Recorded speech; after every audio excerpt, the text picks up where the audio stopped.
अभिजित तायशेटे यांचा वाढदिवस सामाजिक उपक्रमांनी साजरा. सामाजिक बांधिलकी जपत अभिजित तायशेटे यांचा वाढदिवस राधानगरी इथं विविध विधायक उपक्रमांनी साजरा करण्यात आला. या निमित्त आयोजित रक्तदान शिबिरात तरुणांनी आणि नागरिकांनी उत्स्फूर्त प्रतिसाद दिला.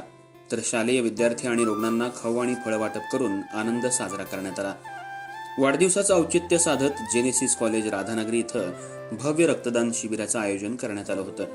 या शिबिरात जेनेसिस कॉलेजच्या फार्मसी आणि नर्सिंग विभागाच्या विद्यार्थ्यांनी तसंच परिसरातील सुजाण नागरिकांनी मोठ्या संख्येनं सहभाग नोंदवला. शिबिरादरम्यान एकूण 132 रक्तदात्यांनी रक्तदान करून सामाजिक कर्तव्याची जाणीव जपली. अभिजित तायशेटे फाउंडेशनच्या वतीनं राधानगरी शहरातील राजर्षी शाहू विद्या मंदिर आणि महाराणी कन्या विद्या मंदिर या शाळांमधील विद्यार्थ्यांना चॉकलेट वाटप करण्यात आलं.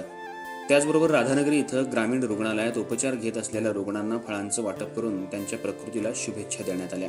या उपक्रमावेळी आरती तायशेटे, अवंतिका तायशेटे, प्रतिभा हुंबरे, रत्नदीप देवळेकर, जेनेसिस कॉलेजचे प्रशासकीय प्रमुख डॉक्टर शोभराज माळवी, सुरेश पाटील बचाटे, दादासो सांगावकर, मारुती टिपुगडे, युवराज कुंभार, नजीर मुल्लानी, रमेश राणे आणि तानाजी कुंभार तसंच राकेश केरकर, दयानंद सावर्डेकर, मिथुन पारकर, प्रमोद टिपुगडे, गुंडू भुगुलकर, राहुल ढेरे, निलेश ढेरे, साताप्पा ढेरे, सौरभ कांबळे, रोहित टिपुगडे, अजित ढेरे, दीपक टिपुगडे, सुजित गुरव, संकेत तायशेटे, विवेक चौगुले, दीपक तोडकर, गणेश लाड, राजेंद्र पताडे, अनिकेत चांदम, प्रणव चौगुले, अतुल बावडेकर यांच्यासह फाउंडेशनचे कार्यकर्ते आणि ग्रामस्थ मोठ्या संख्येनं उपस्थित होते.